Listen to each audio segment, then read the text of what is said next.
आइए बारगाह रिसालत माब में दुरूद व सलाम का नजराना पेश करें। पढ़े बारात बदन अल्लाहुम्मा सल्ली अला सय्यिदिना व मौलाना मुहम्मदिन माअल वजूद वल करम व आलिहिल किराम व इब्निहिल करीम व बारिक व सल्लिम सलातुम व सलामुन अलैका या रसूलल्लाह सलातुम व सलामुन अलैका या हबीबल्लाह।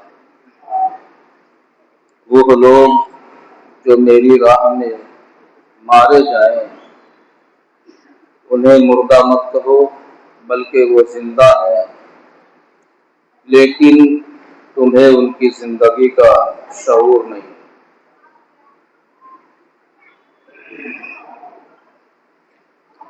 इंसानी अक्ल ने देखा करबला के मैदान में आले रसूल जिगर गोशे बतूल इमाम हुसैन आपके रुफ़क़ा आपके घर वाले एक एक करके कुर्बान हुए। उनकी लाशों पर घोड़े दौड़ाए गए, उनके जिसमें अक़दस के एक इतने टुकड़े हुए, इतनी बूटियां हुई कि उनको गिनना मुश्किल हो गया। बल्कि इस तरह से शहादत के बाद यजीदी फौज ने उन लाशों पर घोड़े दौड़ाए कि पता लगाना मुश्किल था कि ये किसका लाशा है। वो तो इमाम हुसैन का सर अक़दस और आपके साथियों का सर अक़दस जिस्म से जुदा करके नेज़ों पर बुलंद किया गया।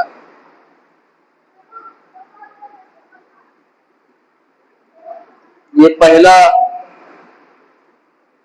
वाक़या ऐसा था, पहली जंग ऐसी थी कि जिसमें शहीद कर देने के बाद सरों को तन से जुदा किया गया और नेज़े पर चढ़ाया गया। यजीदी फौज का मकसद था कि हम इन सरों को नेज़ों पर बुलंद करके खानदाने रिसालत, खानदाने नबूवत की और ज्यादा रुसवाई करेंगे।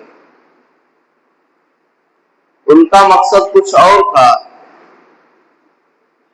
मगर रब को दिखाना मकसद और था कि देखो ये मेरे नबी के घर वाले हैं, कल भी बुलंद थे और आज भी बुलंद हैं। जिसे तुम देखना नहीं चाहते थे, इनकी बुलंदियों से तुम्हें क्यों थी, आज तुम इन्हें अपने हाथों से बुलंद कर रहे हो।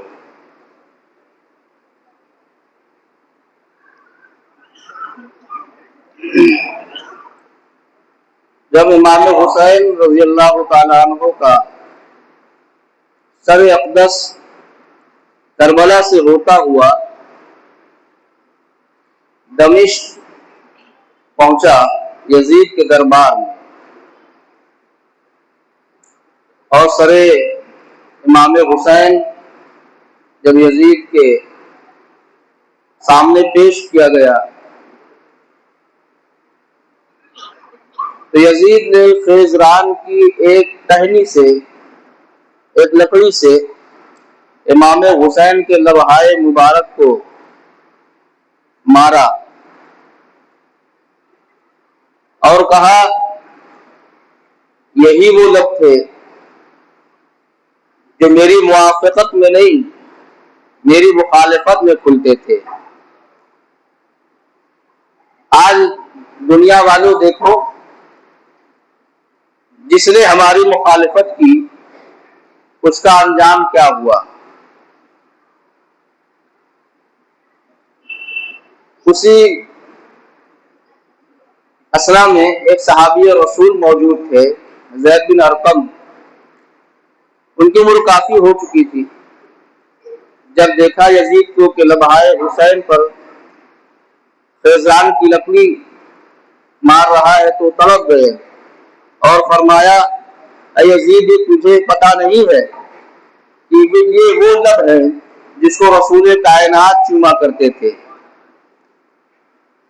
आप ख्याल कीजिए कि जिस संगे अस्वद को रसूल चूम ले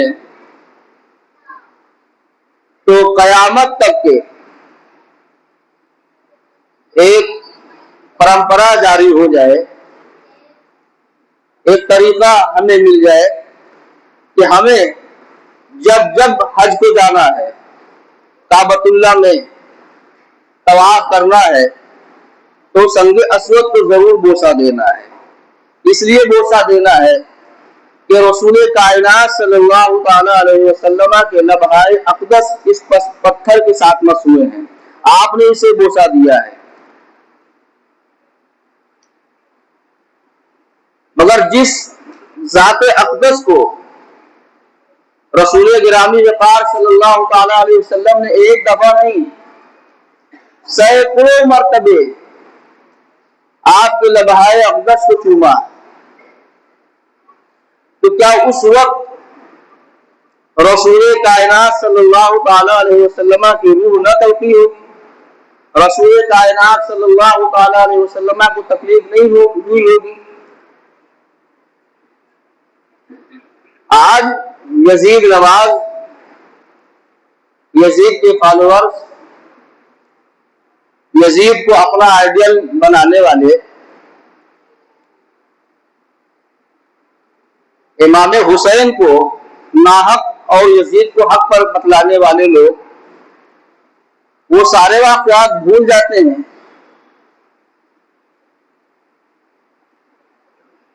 कि यजीद ने आखिर करबला ही तक नहीं, बल्कि करबला के बाद मक्का मुअज़्ज़मा में फौज कशी की, काबा के ग़िलाफ़ को जलाया, 3 दिन तक तवाफ़े काबा रुक गया और दोनों हरमों में नमाज नहीं हुई। सईद बिन मुसय्यिब रज़ी अल्लाह तआला अन्हु वाक़िया हर्रा इसको कहते हैं कि आप फरमाते हैं कि यजीद के जुल्म की वजह से और यजीद की अफवाज ने 3 दिन तक के दोनों हरमों को हलाल कर लिया था। हलाल ये कर लिया था कि वहां की औरतों को अपने हवस का शिकार बनाया। 1000 जायद औरतें, तारीखी किताबों में लिखा है कि उस अफवाज की सरकशी से, ज्यादती से हमला हुआ। तो अब जो काबा के ग़िलाफ़ को जला रहा है, मक्का और मदीना के औरतें जो पाकीज़ा और तय्यबा ताहिरा हैं, उनकी इस्मतों से खेला गया, घोड़े बांधे गए। इन सब को देखते हुए यजीद के लिए कोई ऐसा आदमी जिसके दिल में थोड़ा सी भी ईमान होगा वो ये नहीं कहेगा यजीद रहमतुल्लाह अलैह है, बल्कि उस यजीद को लानतुल्लाह अलैह जरूर कहेगा। तो मैं अर्ज कर रहा था, जब सरे लभाए हुसैन पर यजीद ने छड़ी मारी, लकड़ी मारी, तो उस वक्त एक जुमला कहा था, ए हुसैन देखो, हमने बद्र के, ये तारीखी जुमला है और सारे मकातिबे फिक्र के उलमा ने इस बात को लिखा भी है।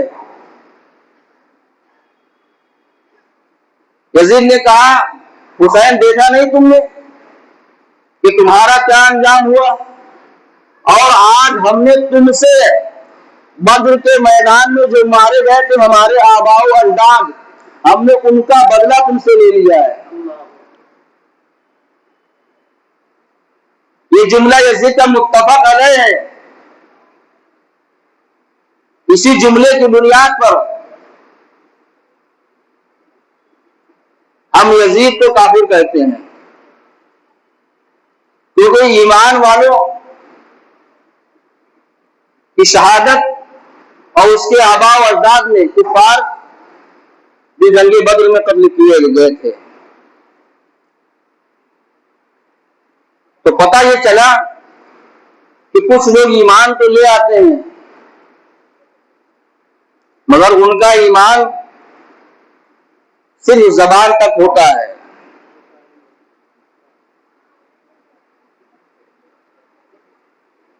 वो कलमा तो पढ़ लेते हैं मगर उनके कलमे का एतमाद नहीं होता। उनकी जबानें बोलती तो हैं मगर जब बोलती हैं तो झूठ बोलती हैं, मकरो फरेब में लोगों को मुब्तला करती हैं। तो बनु उमय्या के अफराद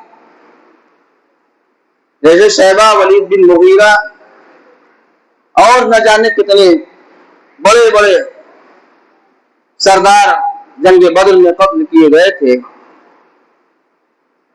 जिनको रसूल करीम गिरामी वक़ार सल्लल्लाहु अलैहि वसल्लम के साथियों ने वास्ते जहन्नम किया था। अब जहन्नमियों की हिमायत करने वाला कौन हो सकता है? जहन्नमियों की हिमायत करने वाला आखिर कौन हो सकता है? उसे क्या कहा जा सकता है? भाई बात खुली ना होती तो हम ये ना कहते, बात सामने आई इसलिए कहना हक बनता है। और जो लोग नहीं कहते हैं उनका अपना मौक़िफ़ है, उनका अपना मौक़िफ़ है, अपना मामला है कि हम यजीद को कुछ नहीं कहते। इमाम आज़म अबू हनीफा अलैहि रहमतुल्लाह व रिज़वान के बारे में लोग कहते हैं इमाम आज़म ने खामोशी इख्तियार की, यजीद को बुरा भला नहीं कहा।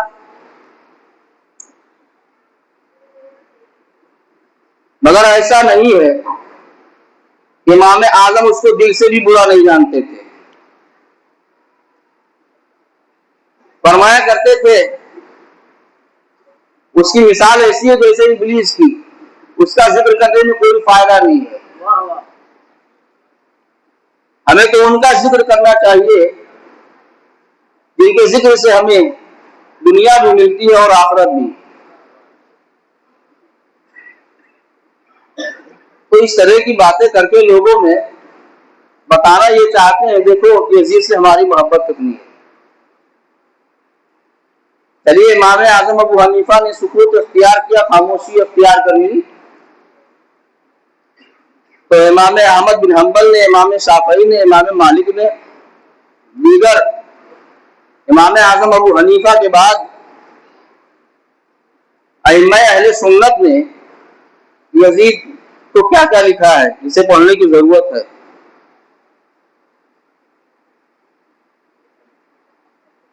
और इस दौर में जिनकी बात लोग करते हैं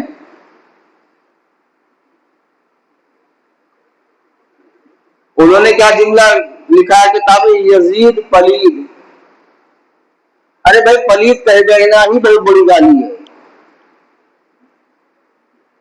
आप कहते हैं कि इमाम अहले सुन्नत ने इमाम अहमद रजा रियाजी को काफिर नहीं कहा।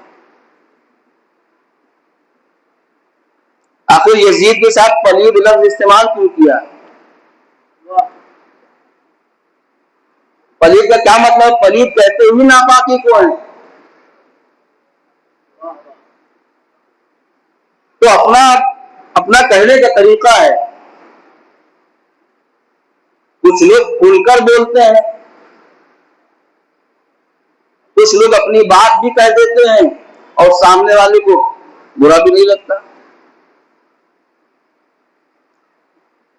लिहाजा ये अपनी अपनी सलाहियत की बात है, अपने अपने तरीका अख्तियार की बात है कि हम कि कौन सा तरीका अख्तियार करेंगे।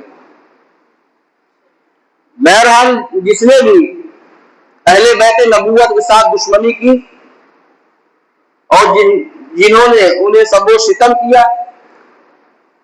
और जिन्होंने जर्रा बराबर तकलीफ पहुंचाई कुरान की मुंह से, वो अजाब अलीम का मुस्तहिक है।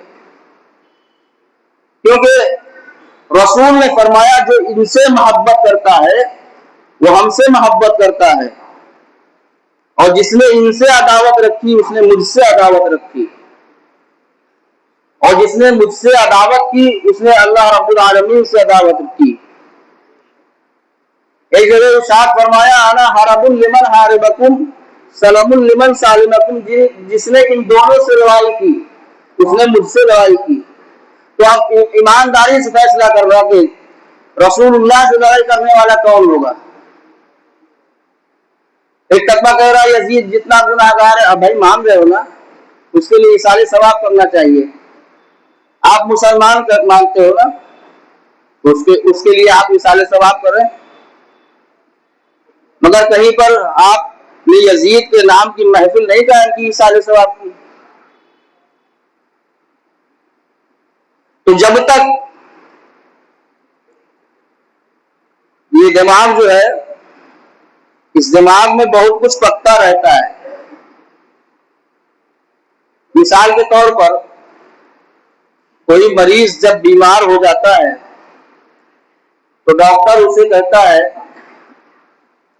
कि हल्की ग़िज़ाएं दो। हल्की ग़िज़ा में सबसे ज्यादा हल्की चीज खिचड़ी है। तो जब तक देगची में खिचड़ी पकती है, वो खिचड़ी रहती है, उस मरीज को वो मरीज को शिफा देने के काबिल होती है। क्योंकि अगर ज्यादा ताकतवर ग़िज़ाएं दी गई मरीज को तो फिर से कहीं ना तबीयत पलट जाए और बीमार हो जाने का अंदेशा लायक हो जाए, बीमार पड़ जाने का खतरा लायक हो जाए। इसलिए उसे खिचड़ी दी गई ताकि उससे जल्दी से जल्द शिफा हो।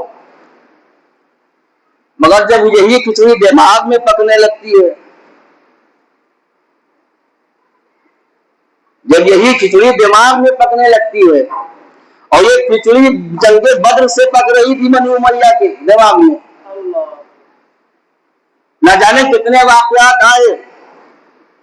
फिर सुलह इमाम हसन हुआ। इमाम हसन ने किस मसलहत से सुलह की? हम इमाम हसन के सुलह को भी मानते हैं, इमाम हसन ने जिसके हाथ पर बैत की उसको भी मानते हैं। मगर क्या मसलहत थी? अगर इमाम हसन वहां सुलह न कर लेते तो इस्लाम करबलाई तक न पहुंचता, बल्कि वही दम तोड़ देता। ये हिकमत थी इमाम हसन ने जो सुलह की, और इमाम हसन की ही चीज थी खिलाफत। चाहते तो देते और ना चाहते तो ना देते। मगर उस घराने का दस्तूर था कि साहिल ने सवाल किया तो उस साहिल के सवाल को उस घराने ने पूरा किया। जब कोई सवाली बनकर के आया तो इमाम हसन ने उसके सवाल को पूरा किया। आपने खिलाफत इमाम हसन ने हजरत मुआविया रज़ियल्लाहु ताला अन्हु को दे दी, और ये मुआहदे में तय हुआ ये खिलाफत आपकी तरफ वापस आएगी। बहरहाल इतनी गहराई में नहीं पहुंचना चाहते हैं। हमारे अकाबिर अहले सुन्नत ने जबान खामोश रखने का हुक्म दिया है, अल्लाह उसका रसूल बेहतर जानते हैं। तो कहने का मतलब ये है कि क्या हालात थे, आज 1400 साल के बाद हम फैसला करेंगे, जबकि हम वहां थे ही नहीं। जब हम वहां थे ही नहीं तो हम फैसला कैसे कर सकते हैं?